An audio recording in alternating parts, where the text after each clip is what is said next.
자, 우리 말씀 함께 보도록 하겠습니다. 오늘 하나님께서 저희들에게 주시는 말씀 역대하 24장입니다. 역대하 24장 17절에서부터 22절까지 말씀 찾아보겠습니다.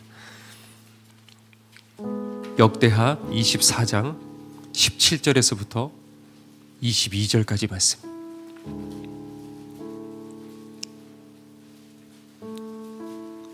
역대하 24장 17절에서부터 22절까지 말씀입니다. 제가 봉독하도록 하겠습니다.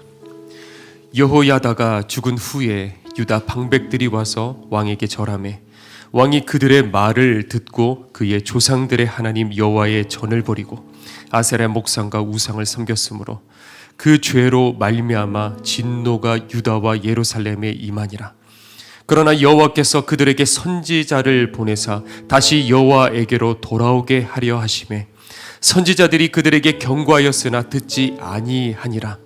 이에 하나님의 영이 제사장 여호야다의 아들 스가랴를 감동시키심에 그가 백성 앞에 높이 서서 그들에게 이르되 하나님이 이같이 말씀하시기를 너희가 어찌하여 여호와의 명령을 거역하여 스스로 형통하지 못하게 하느냐 하셨나니 너희가 여호와를 버렸으므로 여호와께서도 너희를 버리셨느니라 하나 무리가 함께 꾀하고 왕의 명령을 따라 그를 여호와의 전뜰 안에서 돌로 쳐 죽였더라.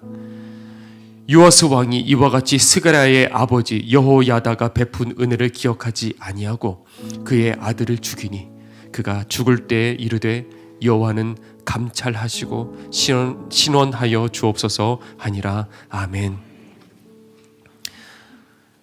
여러분들 철없던 어린 시절 기억나십니까? 철이 없다는 거는요 말 그대로 이게 추운지 더운지 분간을 못한다는 뜻이죠.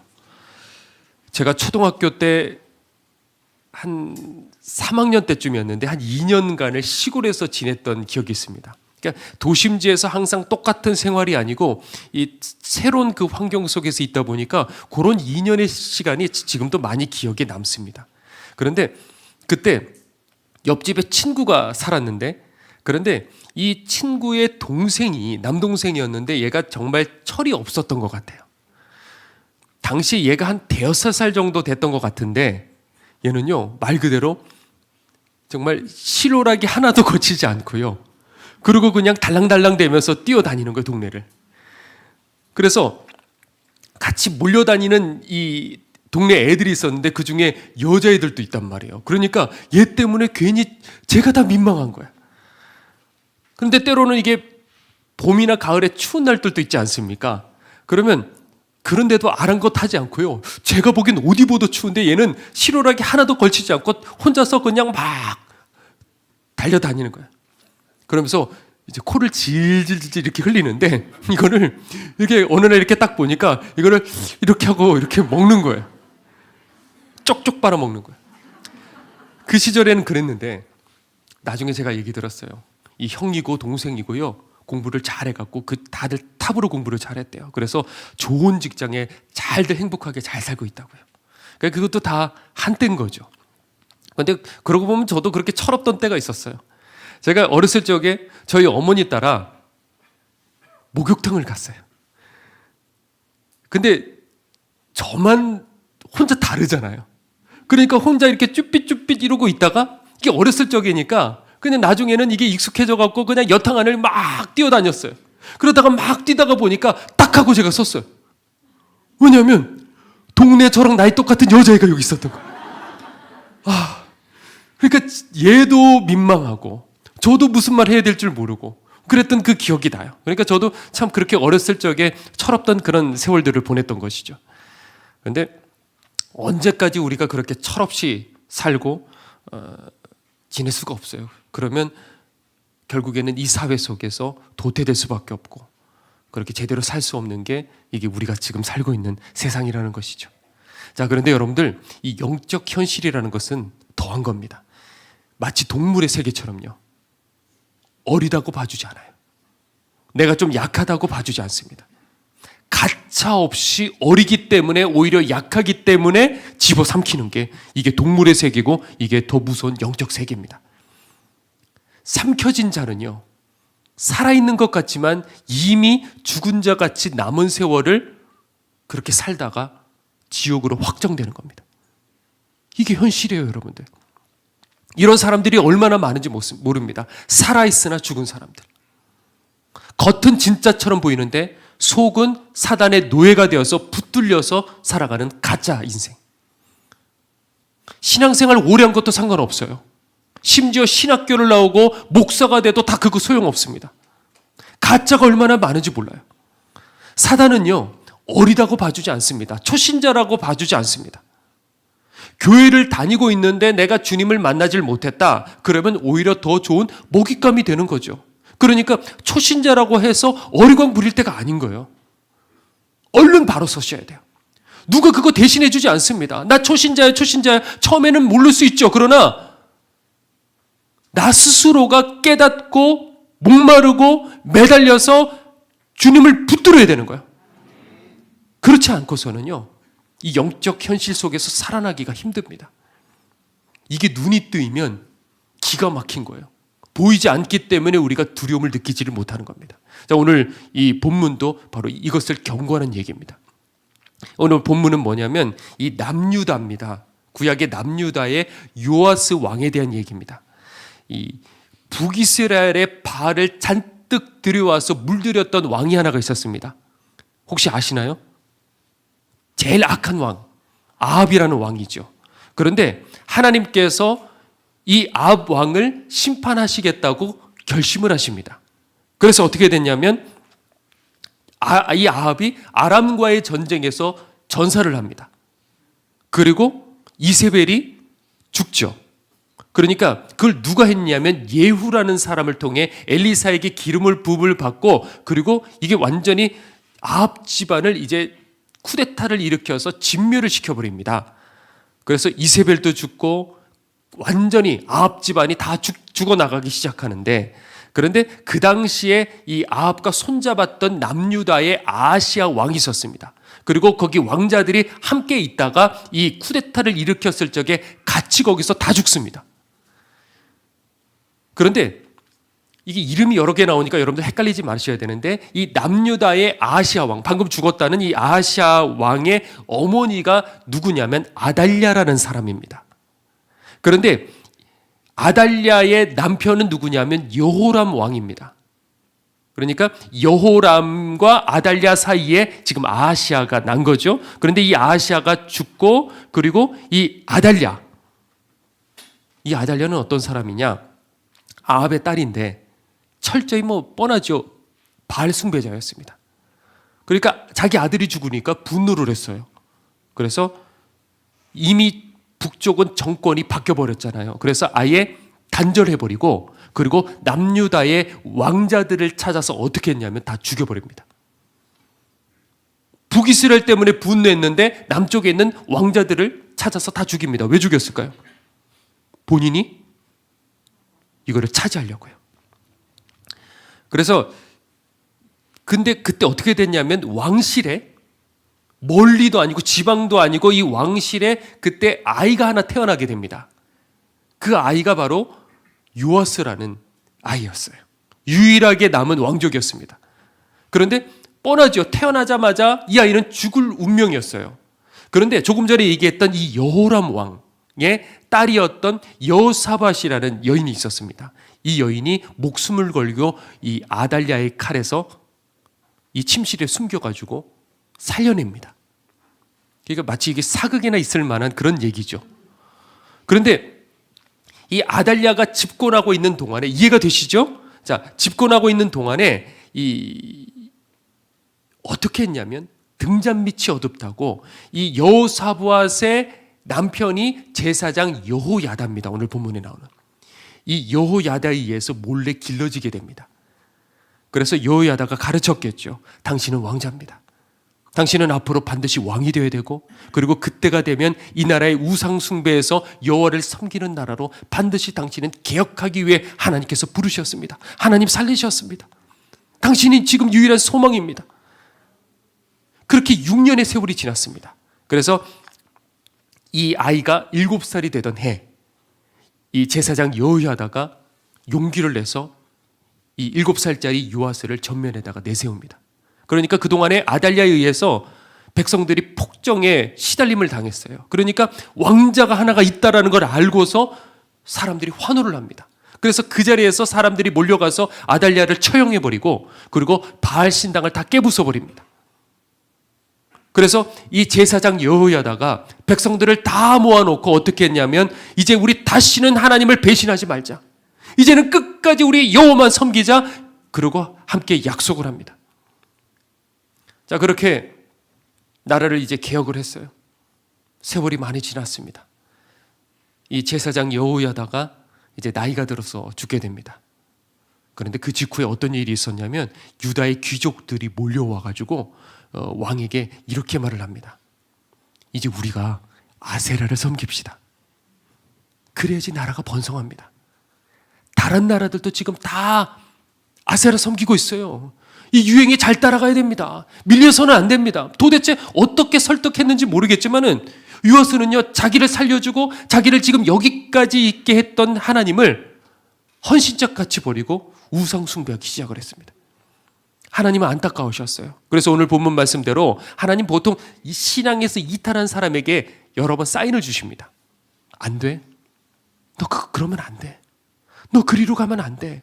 이거를 사인을 주시는데 이 요아스를 돌이키시기 위해서 선지자를 여럿을 보내십니다. 그런데 요아스가 들었어요, 안 들었어요? 안 들었어요. 그러자 어떻게 됐느냐? 마지막에 하나님의 영이 조금 전에 얘기했던 제사장 여호야다의 아들이었던 스가랴에게 임합니다. 이렇게 스가랴서의 그 스가랴랑 다른 사람이에요. 스가랴에게 임합니다. 그래서 스가랴가 성령께 감동이 되어서 이렇게 대언합니다. 여호와께서 말씀하시기를 너희가 어찌하여 여호와의 명령을 거역하여 스스로 형통치 못하게 했느냐? 너희가 여호와를 버린 거로 여호와께서도 너희를 버리셨느니라. 그러면 어떻게 해야 되겠습니까? 여러분들 이런 얘기 들었으면 정신 차려 회개해야 되지 않겠습니까? 그런데 어떻게 했냐면 요아스가 명령을 해가지고 저자 죽여라 해가지고 돌로 쳐서 그 자리에서 죽입니다. 어떻게 이럴 수가 있어요? 적어도 스가랴는 자기를 목숨을 걸고 침실에 숨겨서 살려줬던 여호사밧의 아들입니다. 그리고 자기를 길러주고 지금 왕이 되게 만들었던 여호야다의 아들인 거예요. 생명의 은인인데 그런데 오히려 죽여버렸습니다. 하나님이 이런 거 사람과의 관계지만은요 이런 걸 기억하셔요. 그래서 스가랴가 돌에 맞아 죽으면서 여호와께서 감찰하시고 신원하여 주옵소서. 예수님께서도 이 대목을 언급을 하셔요. 그러므로 의인 아벨의 피로부터 성전 제단 사이에서 너희가 죽인 바갈의 아들 스가랴의 피까지 땅 위에 흘린 의로운 피가 다 너희에게로 돌아가리라. 하나님이 이걸 기억하시는 거예요. 의인의 죽음. 하나님의 종을 친 것은 곧 하나님을 멸시한 것이고 하나님의 진노를 피할 수가 없는 거예요. 그리고 나서 이 스가랴의 기도를 들으신 하나님의 무서운 진노가 시작이 됩니다. 그 해가 다 지나가기 전에 아람이 쳐들어왔어요. 그런데 그 당시만 하더라도 아람이 좀 약했습니다. 그런데 하나님 진노하셨기 때문에 그 약한 아람에게 결국 당합니다, 유다가. 그래서 그동안 개혁하면서 모아왔던 성전 기물들을 이 아람 왕 하사엘에게 전부 다 갖다 바쳐버립니다. 그런데 그리고 목숨은 살아났는데 그 직후에 신하들에 의해서 그만 암살당해서 이 요아스가 죽게 됩니다. 자, 신앙으로 개혁을 했는데 결국 실패했던 이 안타까운 기록을 우리들은 잘 기억해야 되는 거예요. 실패의 원인은 어디 있었냐면 다름 아닌 개혁의 중심에 있었던 요아스 자신이었어요. 잘 기억하셔야 돼요. 이 마지막 때를 살아오고 모든 것들이 무너지는 것을 보고 있는 우리들, 그런데 중요한 것은 다른 것이 아니고 환경이 아니고 상황이 아니고 누가 중요하다고요? 우리 자신이 중요한 거예요. 근데 도무지 말이 안 돼요. 왜냐하면 요아스가 통치했던 이 시간이 40년의 세월이었습니다. 그리고 그 시간 동안에 여호야다와 함께 지내면서 신앙을 세우는데 앞장섰던 그 사람이었거든요. 그런데 어떻게 한순간에 이 사람이 무너지느냐라는 것이죠. 그런데 이 이야기가 남일 같지 않은 이유는 뭐냐면 이게 바로 우리들의 모습일 수도 있는 거예요. 또는 내 가족과 내 자녀들이 문제일 수도 있다는 겁니다. 목회하면서 느낀 건 뭐냐면 분명히 지난주까지 열심을 다하고 땀 흘려가서 봉사하고 그러는데 한 주 사이에 신앙이 어이없이 무너지는 그런 일들을 종종 보게 되는 거예요. 이게 도대체 저는 이해가 되질 않는 거예요. 분명히 저번까지 뜨거웠는데 전혀 문제가 없었는데 한순간에 그게 다 무너져 버리는 거예요. 왜 그러는 걸까? 첫 번째 이유는 뭐냐면 근본적인 이유인데 나 스스로 주님을 만나지 못했기 때문에 그런 거예요. 잘 들으셔야 돼요. 주님을 만나지 못해도요, 열심히 교회 생활할 수 있어요. 그런데 열심히 하는 이유는요, 본인도 모르는 거예요. 다른 이유 때문에 하는 거예요. 다른 동기. 뭐 선한 일을 하는데 보람을 찾는 거예요. 사람들 만나는 것 자체가 좋습니다. 열정을 쏟고 그 안에서 사람들에게 인정을 받고, 그러니까 본인도 열심을 하고 있기 때문에 이게 전혀 나는 문제가 없고 신앙이 좋다라고 본인이 생각을 하는 거예요. 그런데 사람 때문에 내가 교회 생활을 한다. 그러면 사람에게 상처받으면 어떻게 되겠습니까? 신앙을 잃어버리는 거예요. 사람의 인정을 받기 위해서 열심히 내가 봉사하는 것이라고 하면, 그러면 직분 못 받으면 삐지고 교회 나가버리는 거예요. 그런 것들을 통해서 내 뿌리를 볼 수가 있는 거예요. 그러면 이런 분들이 다 초신자들이냐? 아니에요. 분명히 신앙 고백도 있어요. 심지어는 분명한 자기 체험도 있어요. 그리고 헌신하고자 하는 열정도 분명히 있어요. 분명히 겉으로 보기에는 문제가 없는데 문제는 다 그게 아니고 그것보다 내가 더 강한 거예요.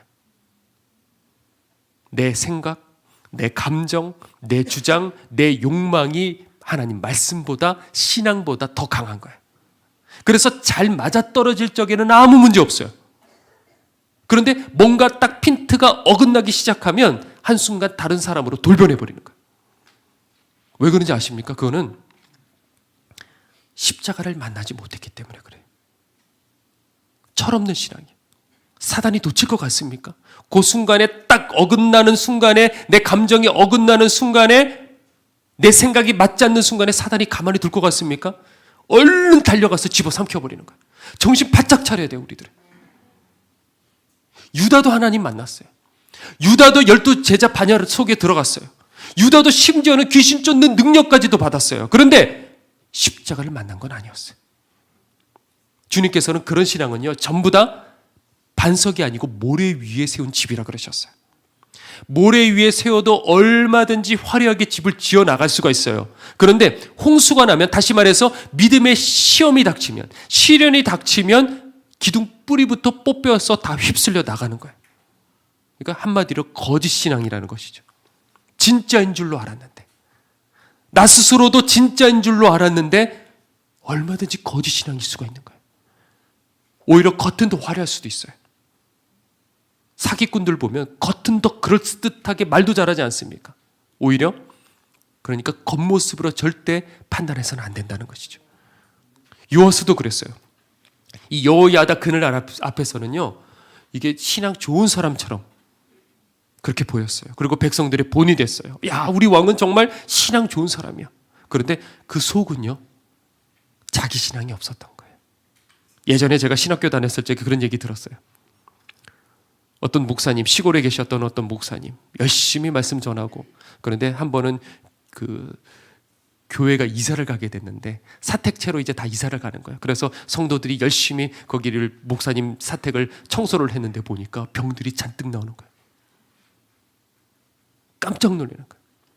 모르는 거예요. 그러니까 여러분들, 한 번은 외국인 노동자 대상으로 사역하는 목회자에게 옛날에 제가 들은 얘기가 있어요.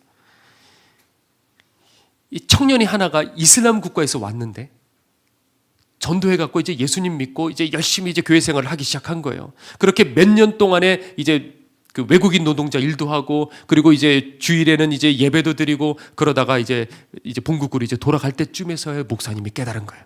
뭐냐면 그동안 크리스찬이라고 한 거는 뭐냐면 한국에서 돈 벌기 위해서 연기했던 거예요. 물론 대다수가 그렇지는 않겠죠. 그런데 막상 그 일을 겪었던 그 목사님은 얼마나 충격이겠습니까? 그동안 내 앞에 보였던 그 모습, 선했던 그 모습, 열심히 기도했던 모습, 땀 흘려가서 함께 봉사하고 헌신했던 그 모습은 다 가짜고 연기였던 거예요. 얼마든지 그럴 수가 있는 거예요. 요아스도 그랬을 거야, 아마.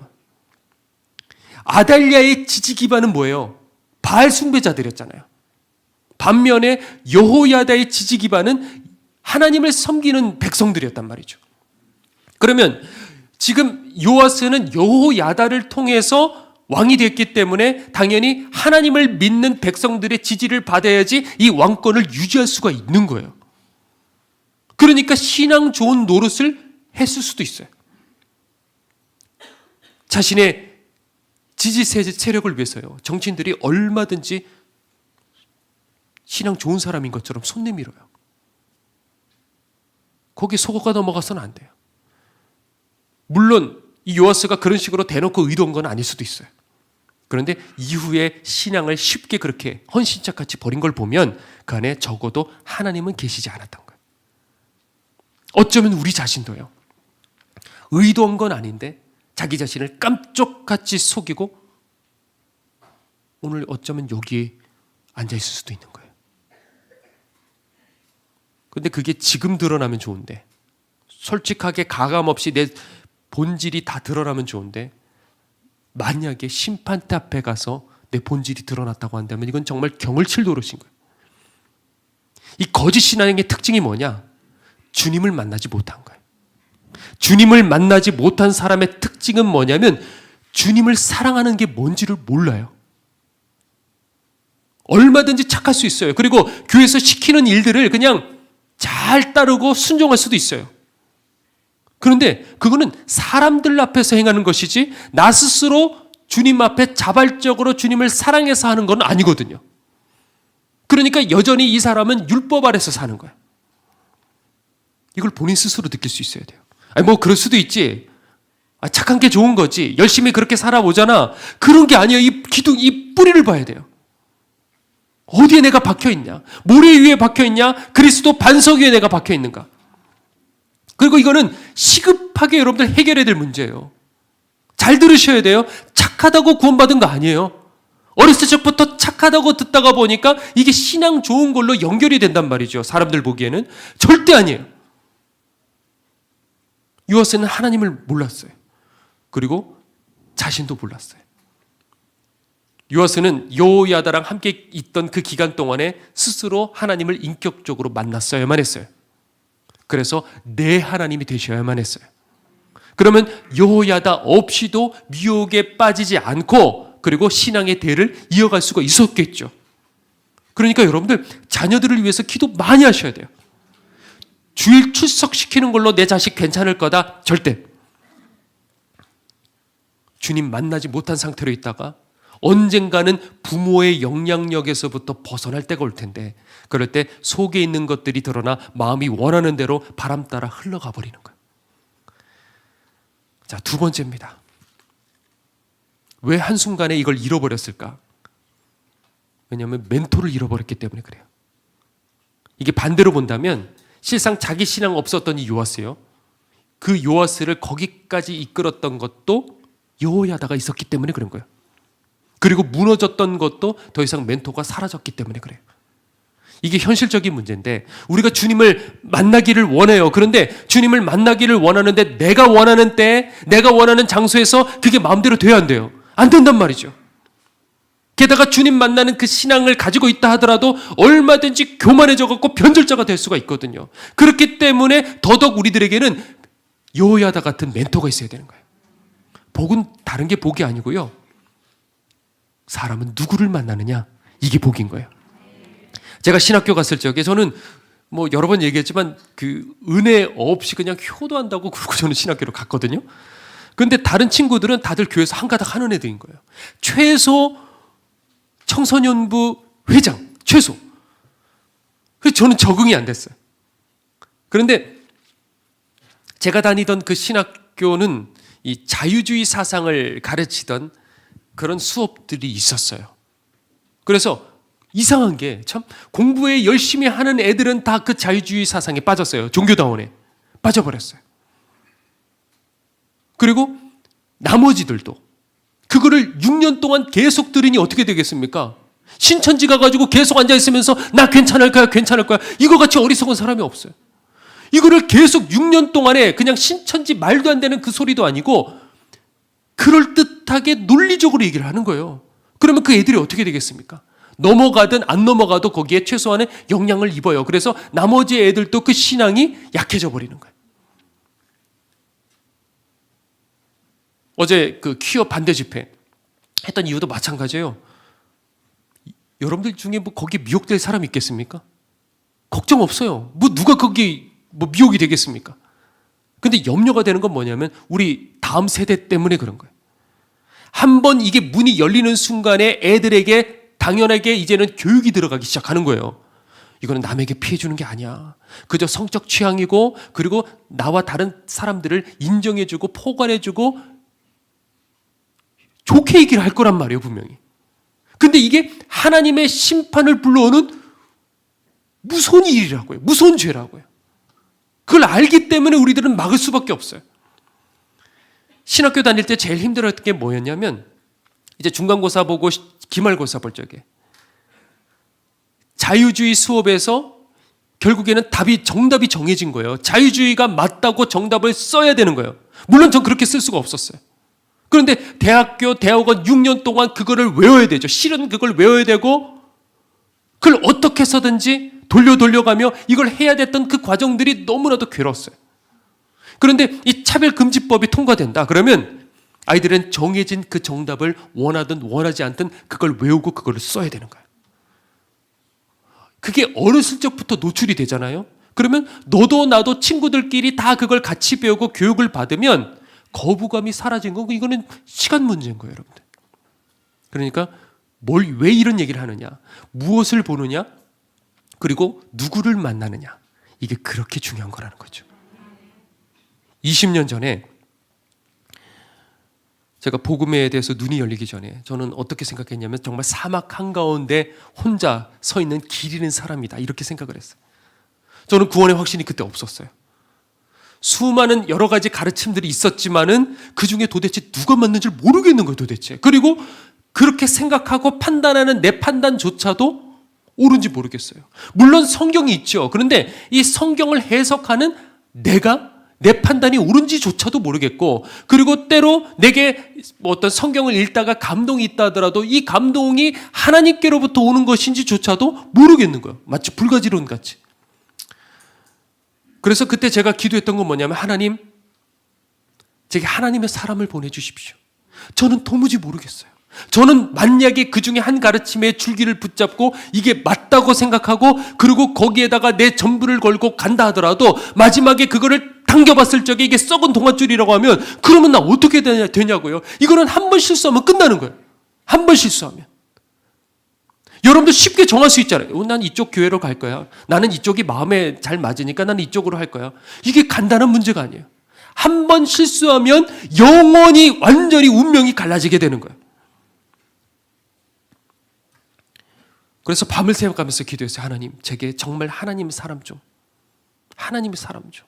책에 보면, 역사의 기록에 보면 하나님의 사람들이 있어요.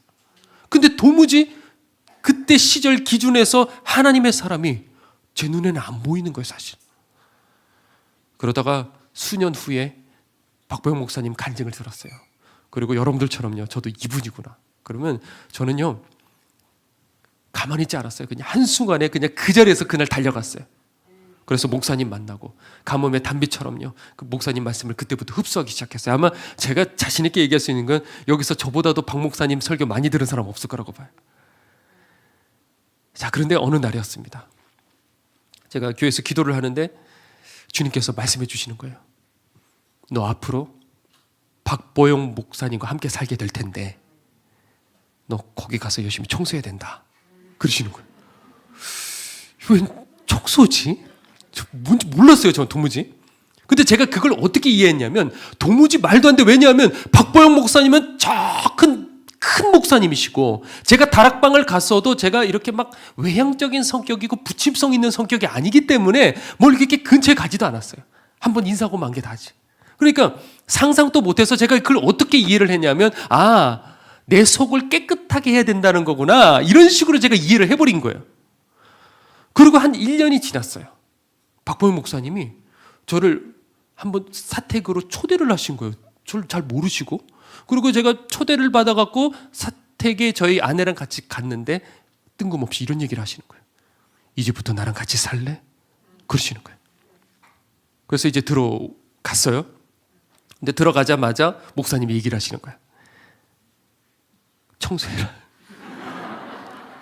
청소하라 그러시더라고요. 그래갖고 우리 방은 다 저희 아내가 완전히 얼마나 열심히 청소하는지 몰라요. 그런데 주변을 계단부터 시작해갖고 계단도 전부 다 물청소 이걸 다 하고요. 그리고 주변에 그 잡초들 다 뽑고 그리고 주변에 있는 길거리에 쓰레기까지 다 줍고 그걸 하나하나 다 가르치기 시작하시는 거예요.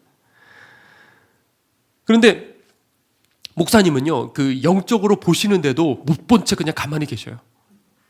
보이시는 거예요. 때로 하나님께서 눈을 열어주시면 보이시는데, 근데 뭐라고 그러시냐면 지저분한 곳에는 꼭 사단이 끼어 있다는 거예요. 여러분들 집에 가셔서 청소부터 하셔야 돼요. 사단이 꼭 끼어 있어요. 자, 그런데 박 목사님이 어느 날 그 여름 성회를 하시려고 저기 삼척에 내려가셔서 거기서 숙소를 잡고 설교 준비를 하셨어요. 근데 저를 부르신 거예요. 근데 저는 전날까지 신망 다니고 뭐 어디를 다니고 해갖고 계속 운전을 하다가 그리고 그 상태로 쉬지 않고 곧바로 그냥 그 삼척으로 이제 내려가게 됐어요. 그리고 운전을 하고 보니까 18시간을 쉬지 않고 제가 운전을 했더라고요. 그리고 도착을 했는데 목사님이 저기서 나와서 서 기다리고 계시더라고요. 그래가지고 문을 이제 이렇게 왔는데 목사님 차가 있는 게 아니고 저희 차를 굳이 타시겠다는 거예요. 목사님 아니요, 손사래를 했어요. 아니라고 그랬는데 목사님이 굳이 뒤에 차를 타시는 거예요. 근데 그게 왜 그랬냐면 이게 그 5시간을 이렇게 운전하면서 오면서 휴게소를 가고 그러다 보니까 저희 앞은 깨끗했는데 제 뒤에 딸이 타고 있었는데 거기 과자를 먹고 과자 부스러기가 떨어져 있었어요. 청소해야 된다. 이거를 저도 이제 눈치를 챘기 때문에 안 된다. 그랬는데 목사님이 굳이 뒤로 타셔갖고 딱 보시더니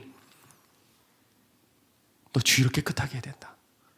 집 주위뿐만이 아니라 자동차까지도 예외 없다. 주변을 다 깨끗하게 해야 된다. 기본이 되어야지 하나님 쓰신다.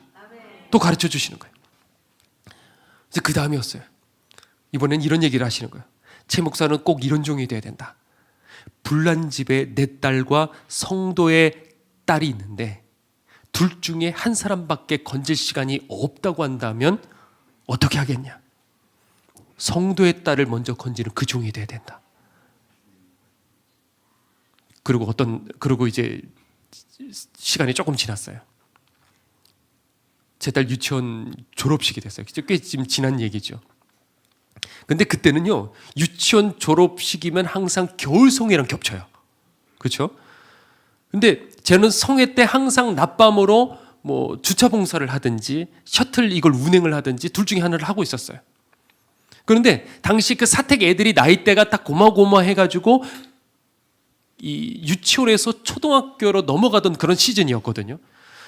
그런데 그렇기 때문에 그 전해에도 그랬고 그 전전해에도 그랬고 항상 졸업식이 되면 그날만 잠깐 빼가지고 애들을 이제 함께 찾아가서 축하도 해주고 사진도 찍어주고 데리고 가서 밥도 먹이고 그걸 했단 말이에요. 그런데 그 해도 마찬가지로 제 딸과 나이가 같은 사택의 남자아이가 있었어요. 그러니까 저는 이 애를 위한 거라고 스스로 자위를 했던 거죠. 그런데 막상 졸업식을 갔는데 제 마음이 막 불편한 거예요. 나 여기 있어도 되나? 내가 주차 봉사하러 가야 되나? 그래도 2월 말이면 이제 집회 거의 끝나고 이제 차도 잘 아직 올라오지도 않고 뭐 사람들 많은데 괜찮겠지? 이렇게 스스로 합리화를 시킨 거죠.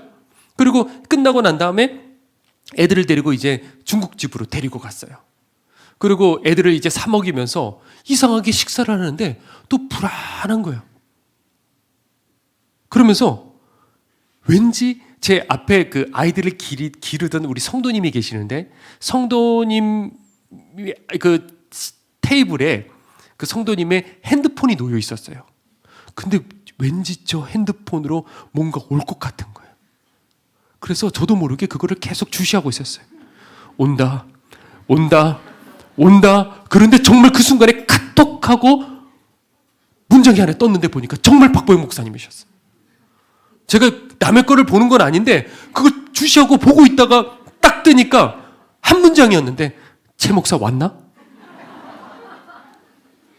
그러니까 목사님의 궁금증은 그거였어요. 제가 그 졸업식에 갔을까? 가지 않았을까? 거기까지 챙겨주시는 거예요. 그리고서 제가 얼른 목사님에게 헐레벌떡 뛰어 올라갔죠. 근데 아무 얘기 안 하시더라고요. 그리고 며칠 후에, 목사님 항상 그러셔요. 직설적으로 그렇지 않으시고 며칠 후에야 한마디 하셨어요. 주님 일하는데 자식이 먼저가 돼서는 안 돼. 맞아요, 여러분들. 비가 오나 눈이 오나 중요한 날이 있어도 항상 내가 있을 자리에 있어야 되는 거예요. 여러분들에게 있어서 그 자리는 어떤 자리입니까? 바로 오늘 이 자리인 거예요. 어떤 일이 있어도 이 자리 놓치지 마십시오. 하나님이 그걸 다 보셔요. 그렇게 저를 하나하나 훈련시키셨어요. 매일매일 산기도 가라 해서 산기도 갔고, 어느 날부터는 저보고 묘지를 가라 그러시는 거예요. 그런데 저를 아셔요. 제가 영적으로 민감하다는 거, 이게 자꾸 보인다는 걸 아시기 때문에 왜 저만 센 이 묘지로 가라 그러시는 걸까? 그런데 아니나 다를까 첫날 묘지로 올라가는데 못 볼 걸 본 거예요. 그러니까 사단이 텃세를 부린 것 같아요.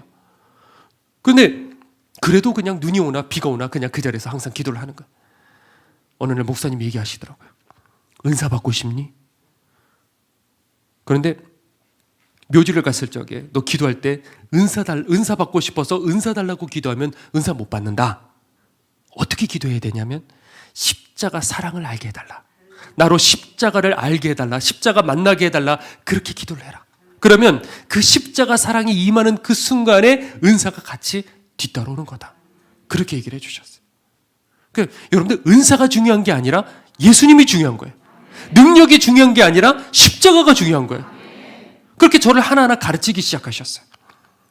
다름 아닌 거듭난 목사 좀 되게 하려고. 그냥 버려진 그 종이 아니고 뭐 엄청난 그 종 그런 말이 아니라 거듭난 목사 되게 하려고.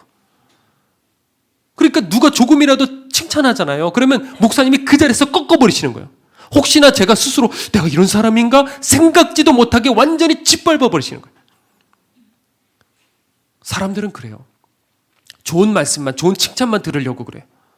잘못된 것을 잘못됐다고 말해주는 사람이 없는 거예요. 어느 순간부터. 그래서 제가 목사님께 말씀드렸어요. 목사님, 저는 둔한 사람이라 저에게는 돌려 말씀하시지 마시고 직설적으로 얘기해 주셔야 돼요. 여러분들 정말 멘토가 필요하십니까?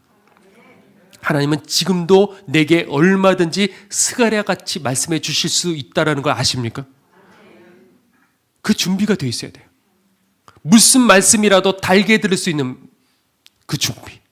여기 와서 위로받고 물론 위로받아야 되죠. 여기 와서 토닥여주고 물론 그럴 수도 있어요. 그러나 들을 줄 알아야 되는 거예요. 어느 순간부터 나이가 되고 어느 순간부터 직분을 가지고 어느 순간부터 말씀을 가르치는 목사가 되어서 이제는 더 이상 나에게 가르쳐줄 사람이 없다고 한다면 그 사람은 정말 불행한 거예요. 그러니까 처음에는 겸손해갖고 이렇게 시작을 하지만 나중 갔을 적에 다 넘어지는 이유. 본인은 넘어진지 몰라요. 본인은 집어삼켜졌는지 몰라요. 굳어져 버린 이유는 뭐냐? 멘토가 없기 때문에 그런 거예요. 그래서 거짓 신앙의 또 다른 특징은 뭐냐? 거듭난 삶이 없는 거예요. 분명한 신앙 고백이 있어요. 거듭난 체험이 있을 수도 있어요. 그런데 주님은 구원의 척도를 뭐라고 그러셨어요? 열매라 그러셨어요. 열매. 여기 이의를 누가 제기할 수 있겠습니까? 주님 얘기하신 건데. 열매가 구원의 조건은 아니에요. 행함이 공로가 될 수 있는 건 아니에요. 그런데 여러분의 믿음이 진짜라고 한다면 행함으로 그 믿음을 보이라는 거예요. 여러분의 거듭난 체험이 정말이라고 한다면 거듭난 삶으로 그 증거를 보여라는 것이죠. 우리의 심령에 이 뿌려진 이 씨가 자라기 위해서는 세 가지. 하나는 성령의 지속적인 인도하심 가운데 있어야 돼요.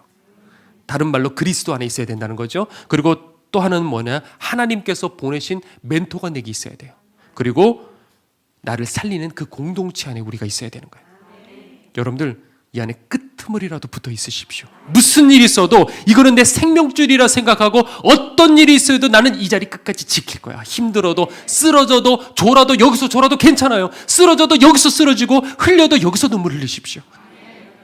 나 혼자 신앙생활 잘할 수 있다. 그건 착각이에요. 사단은 살살살살 해가지고 나 이제 주님 만났어. 나 이제 은혜 받았어. 나 이제 이쯤이면 될 거야. 그러니까 나와 여기 너 혼자 있어도 돼. 절대 넘어가지 마십시오. 말세 때는 이 사단이 택한 자라도 미혹하리라 그러셨어요. 우리 주님께서. 그러니까 이런 기가 막힐 세상 속에서 혼자 어떻게 버티겠냐고요. 절대 안 돼요. 목사라도 안 돼요. 제가 이 이야기하고 오늘 말씀 마치죠. 2년 전에 제가 노숙자 사역에 이렇게 동참을 하게 됐어요. 이 코로나가 이제 퍼지면서 노숙자 사역하는 여러 이제 단체들이 있었는데, 그런데 그 단체들이 이제 더 이상 일을 하질 못하게 된 거예요. 그래서 우리가 이때다. 이분들 배고프잖아요. 힘들잖아요. 이때다. 달려가자. 그래서 서울역에서 이렇게 나누는데 그중에 이제 코로나 이렇게 있는 분들도 있을 거 아니에요. 그럼 마스크 다 쓰고 장갑 다 끼고 완전히 다 이렇게 해가지고요. 그리고 나눠드렸어요. 저희 아내랑. 일주일에 여러 번을 가면서 이렇게 나눠드리고 집으로 오면 목욕제기 했어요. 처음에 그래요. 왜? 우리 성도들이 있기 때문에 그거를 다 하고 주님이 지켜주셨어요. 그런데 그 제가 노숙자 사역에 동참하기 바로 전날 일이 하나 있었는데, 그 쪽방촌에 사시는 할아버지가 계셨어요. 그런데 그 할아버지가 저희 한 성도님에게 물었어요. 나도 예수님 믿고 싶은데 하나님이 나 같은 것도 받아주실까요? 성도님이 얼마든지요. 그래서 이분이 이제 교회를 나오시기 시작하셨어요. 그런데 이분은 대소변을 가리지를 못하는 거예요.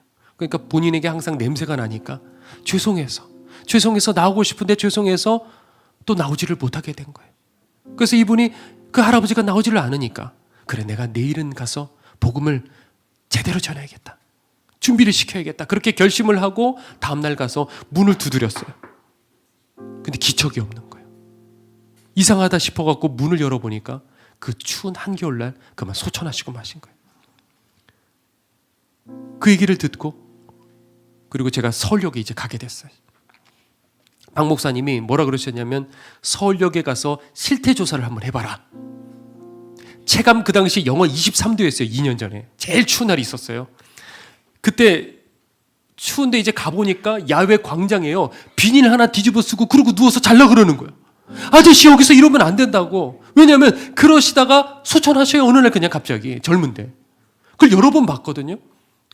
여기서 있으시면 안 된다고 저 계단 밑이라도 내려가셔서 거기서 주무시라 해도 한사코 끝까지 고집을 부리며 거기서 그냥 주무시는 거예요. 기가 막힌 거예요. 거기서 사람들을 이렇게 보니까 갑자기 지금 추위가 왔단 말이에요. 그러니까 준비가 안 돼갖고 추워가지고 이렇게 덜덜덜덜 떨고 있는 거예요. 그때 말씀이 떠오르더라고요. 지극히 작은 자에게 한 것이 곧 내게 한 것이라. 그러니까 지금이다. 그래, 실태조사고 뭐고 없고 지금 내가 주님 앞에 올려드려야겠다. 결심을 했어요. 그래서 그 서울역에 보면 마트가 하나 있잖아요. 그래서 거기로 당장 가가지고 침낭을 탁 치는 대로 구하기 시작했어요. 그런데도 숫자가 뭐 턱없이 부족하죠. 그래서 저희 성도에게 얼른 연락을 해가지고 인천에서 이제 공수를 해갖고 온 거예요. 그래서 저희 성도님이 다 탁치는 대로 다 사갖고 차에 몇 차에다가 꽉꽉 실어갖고 이제 인천에서 또 올라오셨어요. 그래갖고 그 침낭을 가지고요.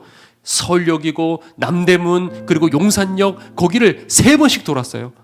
무려 8시간을 뭐 추운지도 모르겠더라고요. 배고픈지도 몰랐어요. 그냥 거기를 걸어다니면서 한 사람도 놓치지 않으려고 또 돌아다니고 우리 또 갑시다 해서 또 돌아다니고 우리 한 번만 더 갑시다 해서 또 돌아다니고 거의 다 나눠준 것 같아요. 제 눈에 보이는 모든 분들. 그리고 얼마나 마음이 벅차고 기쁜지요. 그날 저를 보내고 박보영 목사님이 옆에 남아있던 저희 아내에게 이렇게 얘기를 하셨대요. 언제 실태조사하고 언제 최저가 찾고 그때 가서 나누겠냐. 며칠 지나면 이 추운 날 다 지나간다. 얼른 오늘 나누는 게 우리 주님 마음이다. 제 목사가 과연 이걸 할 수 있을까? 저를 또 시험해 보셨던 거예요.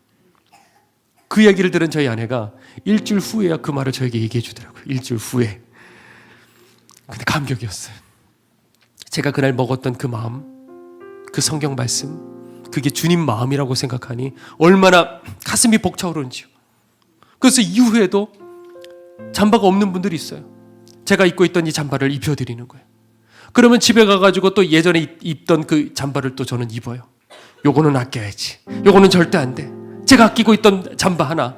그런데 그 다음에도 또 가니까 또 잠바 없는 분들이 있는 거예요. 그분을 입혀드렸어요. 그러니까 이제 그러다 보니까 집안에 잠바가 하나도 없어져 버린 거예요. 그래서 저희 아내가 아껴가지고 잠바 하나를 샀어요. 그리고 그거를 새 잠바를 입고 그리고 또 서울역을 갔는데 보니까 잠바 없는 분이 또 있는 거예요. 그 자리에서 입혀드렸어요. 이분이 얼마나 고마워하는지, 목사님 사랑해요 그러더니 꼭 안더라고요, 저를. 여러분들, 저도 목사이기 전에 하나 성도예요. 저도 저 천성을 향해서 그렇게 배움을 받아 한 걸음 한 걸음 걸어 나가는 거예요. 우리는 무너져가는 이 교회에 마지막 이 시대에 서 있는 겁니다. 요아스 같이 남도 속이고 자기도 속이는 가짜로 우리들은 살아가서는 안 돼요. 마치 카멜론 같이요, 두 얼굴을 가지고 살아가면서 아무리 이 안에서 민족을 위해서, 나라를 위해서 울며 기도하고 개혁을 위해서 외치고 소리쳐도요, 그 아무 소용없는 거예요. 여러분들, 우리가 먼저 진짜가 돼야 돼요. 그러려면 이 속이 먼저 변해야 되고, 그리고 내 삶이 주님께 붙들려야 돼요. 이 두 가지 중에 하나라도 없다고 한다면 그 사람은 결코 천국에 이를 수가 없어요. 우리는 끝이 좋아야 돼요. 10년 후에 나는 어떤 사람으로 살아가고 있을까? 그리고 내가 죽음 앞에 섰을 적에 나는 어떤 죽음으로 주님을 맞이할 수 있을까? 여러분들, 목말라서 주님 찾으셔야 돼요. 그리고 여러분들의 삶을 주님께로 엮어버리셔야 돼요. 그냥 말씀만 듣고 돌아가면 다음 주도 똑같은 그 삶 살아가는 거예요. 그냥 목말라서 여기까지 왔는데 이 말씀에 듣고 순종하지 않고 살아가면요, 그냥 그 마음, 그 똑같은 그 삶으로 그냥 살아가고 굳어져 버리는 거예요. 특히 자녀들을 위해서 여러분들 생명 놓고 기도하셔야 돼요. 우상 숭배하는 그 귀족들과 어울리면 결국 그리로 휩쓸려 가서 마귀의 밥이 돼버리는 거예요. 언젠가 우리가 세상을 떠날 때 자녀들은 과연 어떻게 하고 있을까? 여러분들, 지금 생각해 봐야 돼요. 자녀들이 아무리 행복하게 잘 살고 행복하게 살고 있어도 하나님 부인하며 세상과 죄와 짝하고 살아가고 있다고 한다면 이거 얼마나 가슴 아픈 일이겠습니까? 여러분들도 주님 만났다고 안심하지 마십시오. 이 안에 우리가 지금 예배드리고 있기 때문에 마음 놓지 마십시오. 끝까지 붙어 있으셔야 돼요. 우리가 함께 오늘 시간에 찬양 부르고 기도할 텐데, 여러분들 멀더라도 힘들더라도 여러분들 이 자리 절대 놓치셔서는 안 돼요. 천국문 들어갈 때까지 끝까지 포기하지 않고 날마다 주의 말씀대로 나를 찌르고 나를 깨트리고 나를 회개시키고 우리들이 그렇게 살아가게 될 때 여러분들, 저 하나님 나라 들어가는 주의 백성들 줄 믿습니다. 찬양합시다. 우리 함께 기도해. 주 앞에 나와 무릎 꿇고 그 베푸시는 주 하늘을 향해 두 손 들고 하늘 문이 열리고 이내에 비추니 이 땅 가득 내리도록 마침내 주 오셔서 이에 비추니 우리 위에 부시도록. 우리 함께 기도해. 우리 함께 기도해. 주 앞에 나와 무릎 꿇고 그 베푸시는 주 하늘을 향해 두 손 들고 하늘 문이 열리고 은혜에 비추니 이 땅 가득 내리도록 마침내 주 오셔서 위에 비추니 우리 위에. 우리 들은 말씀을 기억하며 결단하시면서 우리 목소리 높여서 우리 함께 기도해.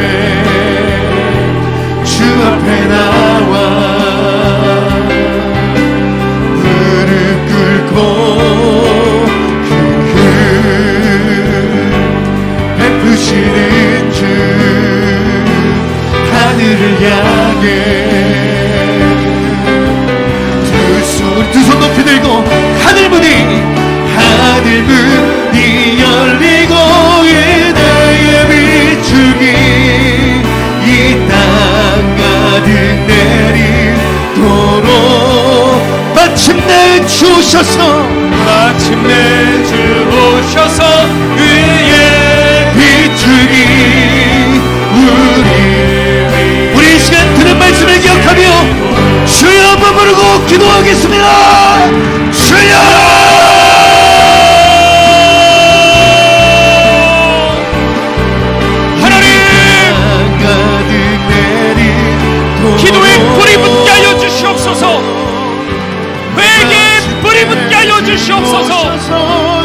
주시옵소서. 성령의 불이 떨어져 하나님의 자녀들, 하나님 우리들을 버리지 마옵시고 특별히 우리 자녀들을 기억하여 주시사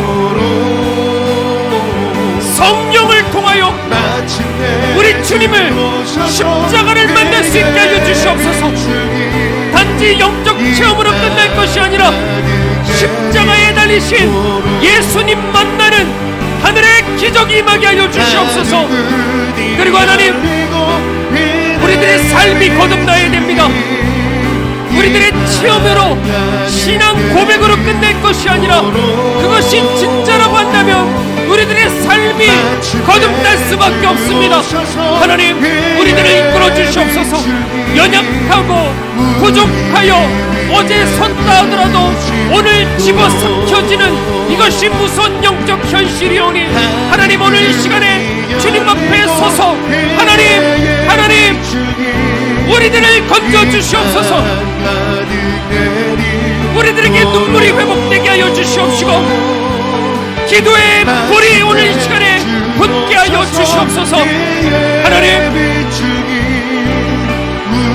이 마지막 때 모든 것들이, 모든 가치가 무너지고 세속의 귀족들이 찾아와 아세라를 섬겨야 된다고 이 땅의 번영을 이야기할 때 그 달콤한 말로 우리들의 요아스들이, 우리들의 자녀들이 하나님 어찌 멀쩡하게 살아갈 수 있다? 우리들이 어찌 편하게 눈을 감을 수 있겠습니까? 눈물 뿌려 기도하게 하여 주시옵소서. 이 땅을 위해, 교회를 위해, 자녀들을 위해, 그리고 우리들의 신앙을 위해 마지막 주님 앞에 섰을 때에라도 놓치지 않도록 주님 저희들을 지켜주시옵소서.